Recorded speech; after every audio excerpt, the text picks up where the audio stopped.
Tell Us Another One is brought to you by Mad Marco Enterprises. Show idea, concept and design by Marco Liberati. Please enjoy the show. Cheers! Tell Us Another One, a show with tall tales, jokes and antidotes. And now please welcome your host, Marco Liberati.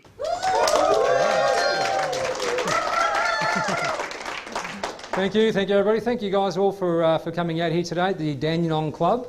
And Dandenong, great place. I don't mind it. Some people knock it, but I think it's a great place. I love that Dandenong is one of the most multicultural, diverse communities that we have in Melbourne. And I love it. You know, like for example, Christmas time last year. I know it's stressful, but I saw this lady, she was pushing the pram. She had a baby in the pram. She had probably, I think, a 3 or 4 year old holding onto the pram. And the 4-year-old was running amok. He wanted everything in the shop. Oh, Mum, can I have this? Mum, can I have that? And she was pretty stressed out. And then this happened. I wasn't expecting this, but these words came out of her mouth. Listen here, you little shits. If you don't effing shut up, I'm going to effing shoot Santa. And then we'll see if you get any effing Christmas presents. Not in Dandenong, oh my God. In Dandenong, of all places. It gets better, there's more. There was one more episode that happened. I had my wife in the emergency department, and separating my wife in the emergency department and the person next to us was just a curtain, and we could hear everything going on in the next room. So there was this lady in the next room. She was having a really hard time, and they were trying to inject her. She'd overdosed, right? So they were trying to get something into her so that to calm down all the effects. And she's just gone off her rocker. She's just yelling, abusing the staff there, telling the doctor, what the hell do you think you're doing? How many times you have to try and get that vein? You've got no idea what you're doing, you're effing idiots. Here, give me the needle, I'll show you how it's done. And she was carrying on and she was swearing like a trooper. And then one of the doctors come in, Dr. Suresh comes in, he goes, excuse me, madam, if you don't mind, there's a baby in the next room, can you keep down the language? And she turned into an angel.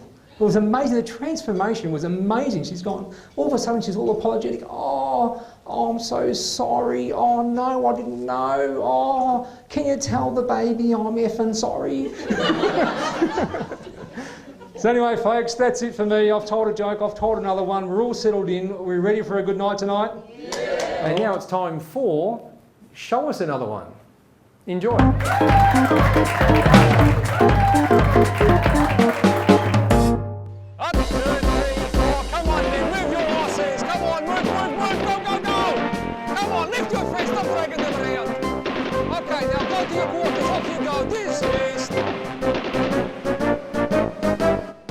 Good day to you. I am Regimented Senior Sergeant Major Clean. Today I'm going to expose to you a military secret that has been kept from the public for generations. What I'm about to expose to you today can very well save your ass in a survival situation. Believe me, when you're out there in the African jungle and you have to wipe your ass with banana leaves for weeks on end, and you walk around like a baboon with a red ass, you'll understand the true value of what I'm sharing with you today. Do you know what this is? Do you see this? You know what this is? This is white gold. In a survival situation, this increases in value tenfold. It becomes 10 ply. Now I'm going to show you how to use this. I don't care if you're a scruncher or a folder. This is all you need. One single piece of toilet tissue. What you do is you fold it into a triangle. Then you fold it again into a smaller triangle like so. Now what you do is you take the tip and you rip the tip clean off. And you keep this. You do not throw this away. We'll need that later. Now when you open up this toilet tissue, you'll see there's a hole in the center. You place your finger in the hole. And you place your finger square clean up your rectum. At ease, no laughing, this is a serious matter, okay? Always remain at ease. Relaxed sphincter, otherwise it becomes painful and very uncomfortable. Now once you have cleaned all the cuck from out of your ass and you remove your finger, you take the corners of the tissue, you place them up to the top of your finger. You grasp the tissue at the base of your finger and you wipe all the cuck clean off your finger like so. Then you throw this away. I bet you're wondering about that tip we put aside earlier. You take this, you use this now to remove all the cuck from under your fingernail. And that is how you clean your ass in a military situation. I love the smell of my palm in the morning. Dismissed. Tune in next week. I'll teach you how to remove the stink of cuck from your finger. Until then, dismissed.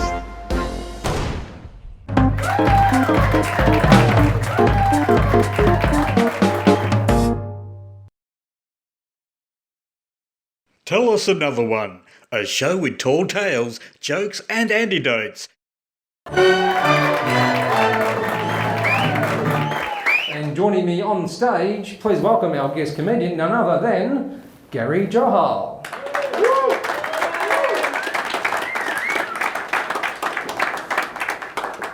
Thanks for joining me, Garry. Thank you. Good. Did I pronounce the name correct? It's actually pronounced brown guy. Brown guy. Excellent. All right. I'm terribly sorry. I'm terribly sorry. I hope you weren't offended at all. We're all good? We're all good? All right. Cool. We're going to do a little segment called Joke Off. Do you have a couple of jokes you prepared for us today? Yeah, I just love that the segment. I just kept hearing jerk off, and I was like, damn, why am I in that? It's a play on words. I'm Yeah. glad you picked up on that one. Jerk That is off, awesome. not joke off. Joke Off. Later on, the name of the segment is Joke Off. Yeah. Great. Awesome. Who should kick things off? Do you want to give it a crack? Your drill. Oh, do I start? No, that's fine. Yeah, drill sergeant. No. Your drill sergeant reminded me. The other day I was on the way to a gig and I swung by Flinders Street bathrooms, not to brag, but I was in the cubicle, and in the cubicle next to mine I heard this loud grunting, and I realized, someone's taking a fat shit. I don't mean to use the medical term, but it's what was happening. And then I heard a second set of manlier grunting, and the walls were slamming, and I realized two guys were f***ing, as you do. But I'm not a homophobe. Do whatever you want. But it was so loud and distracting. Like it made it really hard to masturbate. I got there in the end. I pulled through. It's a different kind of drill sergeant. That's my take. There it is. All right, well, that was an appropriate joke for Joke Off. Thank you very much for sharing that with us today. Awesome. Well, hey, we don't just tell one joke on Tell Us Another One. We always follow it up and we tell you another one. So I'm going to tell you a little joke that was given to me by Robbie Galtieri from Avondale Heights. This is a little joke about Mario and Maria.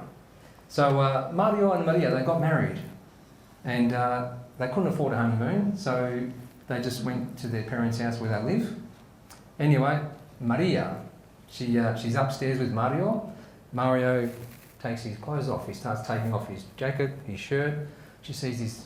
She's a virgin. She's never seen a man before naked. All of a sudden, his top's off. He's got this big hairy chest. She freaks out. She runs downstairs. Mama.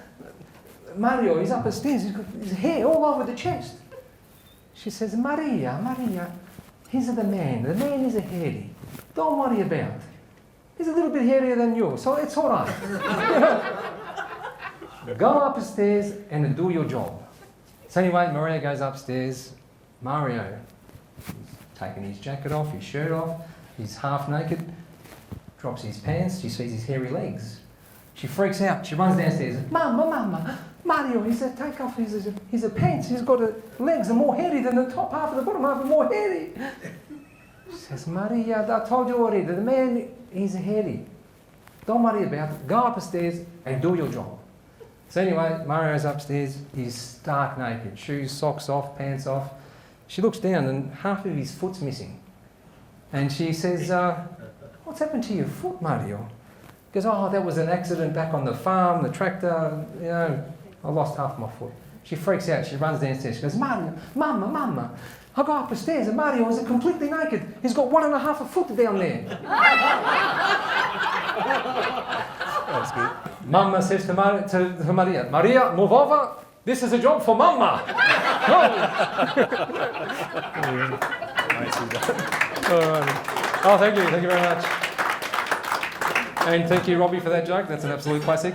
So that's our joke off segment. Round of applause for Garry Johal for coming up.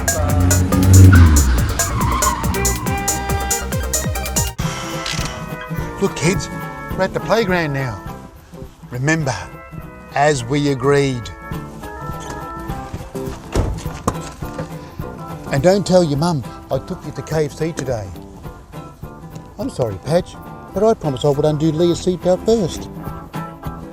Now, whose turn to go on a swing? I think it's Leah's turn. Patch, you went on a slide last time we were here. What? You don't want to go on a slide? No, I don't want to hear another word, okay? Now, Patch, do you want to go down and slide by yourself or do you want to push? Oh, hang on, Lee, I'm coming. All right, I'm coming. I'll give you another push in a sec. How about you go down a slide when you're ready, okay? G'day. Nice day for it. Yeah, it's always a great day, are you? Yeah, they think it might rain a bit later on though. You don't say. Anyway, have a lovely day.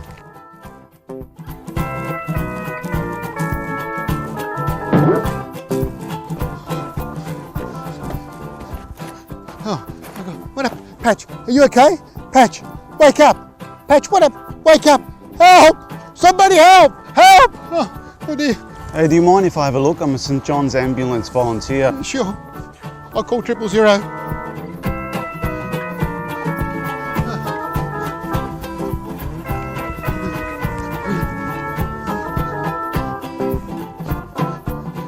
It's okay, Leah. Patch is going to be okay. Hello, 000, what's your emergency? It's my daughter. She's fallen off the slide. I think she's unconscious. Sir, please now stay calm. Are her eyes open? Are her eyes open? Hang on, I'll put you on speakerphone. I've got a guy here from St John's ambulance. He's trained. Are her eyes open, sir? No, they're closed. She's unconscious. There seems to be no fractures, breaks, or any skin abrasions. Is there a pulse? No, there's no pulse. I'm going to start CPR. Does she have any medical conditions? No. Okay, let's go. 1, 2, 3, 4. Staying alive. Staying alive. Okay. Come on! Give me something. Give me a breath. Give me a pulse. Just give me a response. She's responding. Okay. Responding, yes. She's responding. Yes, she's responding. Yeah, she's a tough cookie, this one. Oh, thank you. Yes. Oh, she's a tough cookie, all right.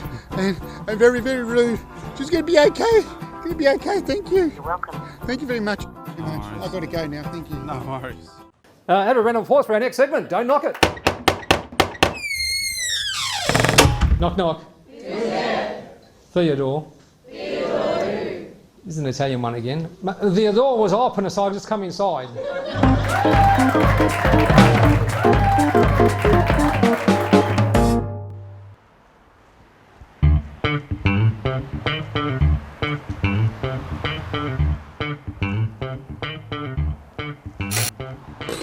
Hello, who is this? Hello, my name's Bobby. Do I know you? I live down the road. I see, right. Goodbye. Hello? Hello, my name's Bobby. I know who you are. You do? Yeah, you done this last week. Now buzzer off. Buzz off. I get it. Two bees walk into a bar and the barman says, "You there? You there?"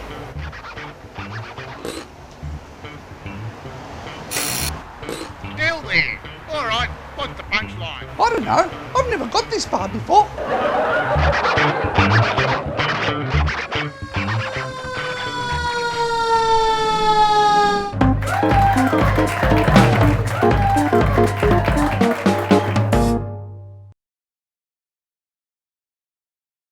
Tell us another one. A show with tall tales, jokes and antidotes.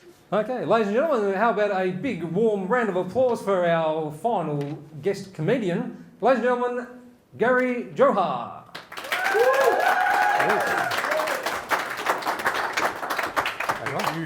What's up? Sorry, I didn't mean to use my black voice. You can probably tell from my accent I'm not from around here, and you're right. I'm originally from North Richmond. I'm from Singapore, and I'm Indian, and you can do that nowadays. It's good. There's not many Indians in Singapore. There's like 6. I mean, there's 5 now. It's me and 5 other guys, and we all do IT. It's good. Before coming to Australia, I was given 2 warnings by the people of Singapore. Like, Singaporeans are really afraid of you guys for some reason. The first warning was weird. They were like, oh, you better be careful. Australians are really racist. Australians don't like Asians. And I was like, who does? We're the worst. We come over here and steal all your rice. There's no rice left to throw at weddings anymore. I was at a wedding recently. It's just barley and quinoa. What else is in the pantry? Wheat Bix, just bricks of Wheat Bix. The bride's getting injured, grooms in hospital. More of a stoning than a wedding, really. They gave me a second warning because Asians, we like our 2-for-1 deals. The second warning was, you better be careful. Australians love to drink. They love to drink. And I was like, how is that a warning? I love to drink. That's the biggest highlight I've ever heard in my life. What kind of a warning is that? Hey, be careful, you may have fun. But it's true in Aussies, you guys do love to drink, and you drink hard, and you don't even realize it. I love it. You can be an alcoholic here and just be invisible. In my country, we might call you an alcoholic. Over here, you're just called Greg. That's awesome. I used to get smashed at gigs, and one of my friends was concerned. She was like, instead of booze, try something else. Why didn't you have a tea? And I was like, have a tea? What is this, yum cha? I'm not having a tea. And she was like, fine, just have 2 beers and stop. And I was like, 2 beers and stop? What am I, pregnant? Ridiculous. Sorry, I didn't. That's a bit of an uneducated joke. I apologize. I am actually partially educated. I studied in the Australian Catholic uni, actually. I didn't finish my course, though. I did 2 years and I left. And they really don't like it. Catholics really don't like it when you pull out. Getting deported for sure. They're going to send me to the wrong country, too. I actually used to work in a call center because I don't think I had a choice, really. Just walking past the street, they just grabbed me and chucked me in. No, it's weird. My first job, I went to an employment company. They didn't even look at my CV. They just looked at me and they're like, let's pull down the color chart. Let's see what you're really qualified for. And I'm like, let's almond brown. Let's see, almond brown. Do you have a license? No. Taxi driver's out. You want to work nights? No. 7-Eleven is out. Are you really annoying? Yeah, call center it is. Get in there. During lockdown, yeah, I've got a lockdown joke. Why not? It's only been 2 years, but I'm a hack. You remember during one of our 27 lockdowns, where all we were allowed to do is just go for a walk. It was and you had to either walk or you can drink. And people chose a side, you know what I mean? It was like Israel-Palestine, there was no on the fence. It was weird, and then I had friends walking 8-9 hours a day and other people just going at the bottle, and by the end of lockdown, half the population turned into Olympic athletes. The other half turned into alcoholics. We basically just became Russia. It was great. One of my friends did a weird side gig during lockdown. He started a meat delivery company, but just mutton. He just specialized in mutton. I don't know what's his passion about dead sheep, but and he called his business Mutton to Your Doorstep. Which doesn't that just sound gross? It sounds gross, right? Just the visual. Couldn't you call it farm to table or paddock to pantry? The first time he was like, "Bro, do you want mutton to your doorstep?" I was like, "Bro, is that a threat?" Some weird Indian Godfather thing going on. Did you guys ever get hit by your parents growing up? The audience just woke up. You got hit. What did you? Can I ask what you got hit with? Nutella. Wooden spoon. Oh, classic vintage move. I like it. You're Greek, right? That explains it. Yep. Us ethnics, I consider myself, we're fans of the child abuse. I feel like you see all the Aussies pulled back. The Greek lady's like, yeah, spoon. What's wrong with that? Do you know what's the crazy thing about a wooden spoon? Did you know you can cook with it? It's nuts. It's like I used to just wonder why we had this weapon in the kitchen for years. By the way, can I just give a disclaimer? These are just jokes. Obviously, I don't believe you should hit kids. But, I got hit, so let me joke about it. And if you don't laugh, you're just furthering my trauma. Plus, I'm brown, so if you don't laugh, that's a hate crime. Anyway. One of my favorite. Oh, my mom. One time she hit me with a wooden spoon, and she hit me so hard the spoon broke, and she was horrified at the low quality of the spoon. She's like, "What kind of rubbish?" And then she took the spoon replacement money out of my allowance. Like, this is evil, right? It's good shit. My favorite story of child abuse. I was one of my friends, he was like 8 years old, Singapore. He's hanging out in his kitchen. His dad rocks up behind him, just turns him around out of nowhere, just slaps him, pow! And the dad's like, "Oh, wrong son."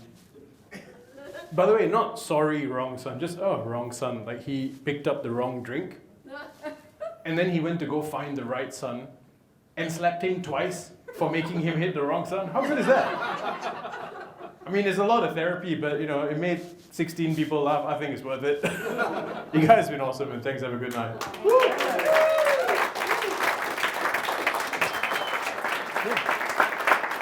That brings us to the end of our show for tonight. So thank you all for coming out and supporting Tell Us Another One, supporting live comedy, and of course we're supporting a charity tonight as well. So please donate to our favourite charity, Heart Kids. It's a charity that runs very strong in our family. I've got a lot of people with heart conditions, and it's a charity that I donate to, and I also donate my time to. I also do Marco the Magnificent. I perform as a magician, and I perform once or twice a year for Heart Kids as well, for the sick kids. And there was something else I was going to say, but I keep forgetting stuff today. So it'll come to me. Here we go. Heart Kids. Donate to Heart Kids. Donate to Alzheimer's. There's another charity report. Thank you. We'll get on to that one. Yeah, we do accept jokes from our studio audience, and they can yell them out as well as write them down. So thank you very much. Awesome. That's great. I was going to tell you also, I've got a children's book that I've published. It's called Marco the Magnificent. It's about my journey from Magic Land to a special place. And it's all about to a special party. Wow, what happened there? Look out. So I'll travel from Magic Land through prickly bushes as far as the eye can see. Yeah. I see a bunch of bumblebees. I turn them to real life, and I ride them across the prickly bushes, so I don't get stung. This is a children's story. This is a kid's book. Sure it is. Wow. And then I make a balloon elephant so that can take me the rest of the way because I get a bit tired. And then we finally end up at a. Is there an elephant joke? Did I miss an elephant joke? At Tell Us Another One, we like audience members to tell us jokes, to write us jokes, and we try and incorporate them into the show. And sometimes they tell jokes amongst themselves and crack themselves up. I thought I was funny then, but no, just laugh amongst yourselves. It's all good. Carry on. Good times. Anyway, look, I've got a children's book, and I donate proceeds of the book to charity as well. So if you've got a grandchild, a son, a daughter, a niece, a nephew, and you want to buy the book, please do. And all proceeds, all funds, go to Heart Kids. So thank you for coming out and supporting live comedy. Thanks for supporting our favourite charity, and thanks for supporting Tell Us Another One. See you next time. Thank you. And round of applause for Steve from Sure Shot Productions. Thank you. Thanks for Daniel doing our AV work, working very hard in the background. Thank you. And thanks to the Dandenong Club for putting on such a beautiful venue and looking after you all tonight with lovely food and drinks. Thanks very much. Good night. And I'd like to sign off with saying be good and good things happen. Enjoy.